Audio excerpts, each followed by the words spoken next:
भारत और पाकिस्तान के बीच cease fire हो चुका है। इसके बावजूद पाकिस्तान अपनी नापाक हरकतों से बाज नहीं आ रहा है।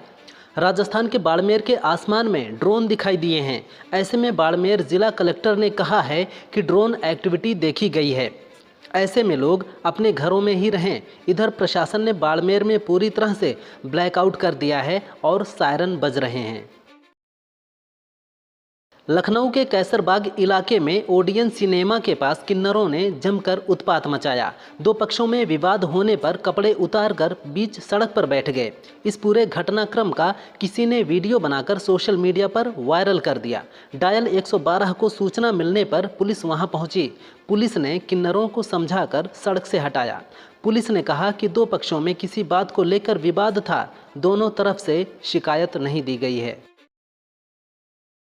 पाकिस्तानी सीनेटर शेरी रहमान ने कहा, अगर अमेरिकी राष्ट्रपति डोनाल्ड ट्रंप कश्मीर मुद्दा सुलझाने में कामयाब हो जाते हैं तो ये उनके लिए बहुत बड़ी विरासत होगी। उन्होंने एक्स पर लिखा, अगर ट्रंप सभी पक्षों को बातचीत की मेज पर लाने में सफल होते हैं और आगे का रास्ता बनाने में कामयाब होते हैं तो ये उनके लिए वास्तव में बहुत बड़ी जीत होगी।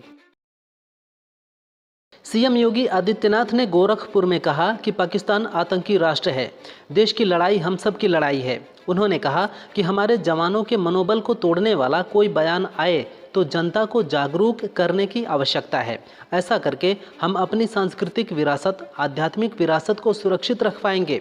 हाल के दिनों में पाकिस्तान के जहाज़ को जिस ब्रह्मोस मिसाइल ने निशाना बनाया, अब वह लखनऊ में बनेगा। भारत और पाकिस्तान के बीच सीज फायर के बाद गुजरात टाइटंस के खिलाड़ियों ने अहमदाबाद के नरेंद्र मोदी स्टेडियम में प्रैक्टिस शुरू कर दी है। हालांकि जोस बटलर और गेराल्ड कोएत्जी मैदान पर नहीं दिखे। एक अधिकारी ने कहा, खिलाड़ी अच्छी फॉर्म में हैं और हम खेलने के लिए तैयार हैं। केवल जोस और गेराल्ड नहीं आए, लेकिन वे ज़रूरत पड़ने पर वापस आएंगे। माना जा रहा है कि 16 या 17 मई से आईपीएल के बचे हुए मैच शुरू हो सकते हैं। भारतीय सेना ने ऑपरेशन सिंदूर में मारे गए ग्लोबल टेररिस्ट अब्दुल रऊफ के जनाजे की नमाज में शामिल पाकिस्तानी सेना के अफसरों के नाम बताए हैं। लश्कर-ए-तैयबा के आतंकी अब्दुल रऊफ अजहर के जनाजे में पाकिस्तान के lieutenant general Fayaz Hussain, major general Rao Imran, brigadier Mohammad Furqan शामिल हुए। वहीं पंजाब विधानसभा के सदस्य मलिक मोहम्मद अहमद और नौकरशाह डॉक्टर उस्मान भी शामिल हुए। इजराइल ने एक बार फिर गाजा में बड़ा हवाई हमला किया है। इस हमले में 23 फिलिस्तीनी नागरिकों की मौत हो गई, जिनमें 3 बच्चे भी शामिल हैं। मरने वालों में एक ही परिवार के 5 लोग शामिल हैं जो टेंट बनाकर रह रहे थे। इससे पहले इजराइल ने हमले में जबालिया इलाके में स्थित संयुक्त राष्ट्र की एजेंसी के गोदाम को निशाना बनाया था। इस हमले में 4 लोगों की मौत हो गई थी। भारी उद्योग परिसंघ के अध्यक्ष संजीव पुरी ने कहा कि चालू वित्त वर्ष 2025-26 में भारत की जीडीपी 6.5% की दर से बढ़ सकती है।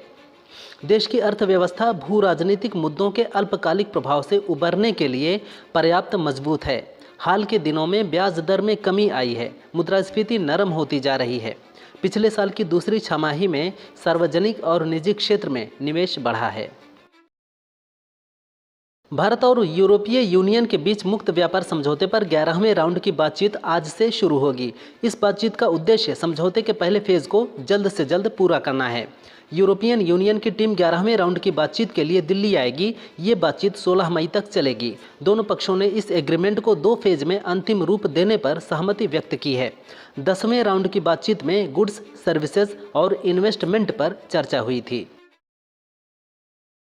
पाकिस्तानी एक्ट्रेस मावरा हुसैन ने अपनी बॉलीवुड फिल्म सनम तेरी कसम के को स्टार हर्षवर्धन के बयान पर रिएक्शन दिया है। उन्होंने कहा, इसे दुर्भाग्यपूर्ण कहूँ, दुखद कहूँ या मजाकिया, जब हमारे देश युद्ध की स्थिति में है तब तुम्हारे पास कहने को बस एक पीआर बयान है, सिर्फ ध्यान खींचने के लिए। कितनी शर्म की बात है। हर्षवर्धन ने कहा था कि अगर सनम तेरी कसम 2 में मावरा होंगी तो वह फिल्म नहीं करेंगे। गोविंदा के डाउनफॉल पर उनकी पत्नी सुनीता ने बात की। उन्होंने बताया कि गोविंदा गलत संगत में हैं, उन्हें सही जानकारी नहीं दी जाती। मैंने गोविंदा को राजनीति में जाने से मना किया, लेकिन अपने भाई के कहने पर वे राजनीति में गए। मैं आज भी कहती हूँ, गोविंदा जैसा एक्टर कोई नहीं है। उन्हें अच्छी फिल्में, अच्छे डायरेक्टर और अच्छी स्क्रिप्ट पर काम करना चाहिए। उन्हें अपना वेट कम कर स्मार्ट दिखना चाहिए।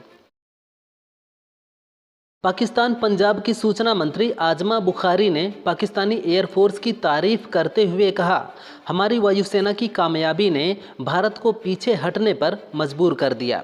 हमारी एयरफोर्स ने दिखाया कि पाकिस्तान की वायुसेना दुनिया की सर्वश्रेष्ठ वायुसेना में से एक है।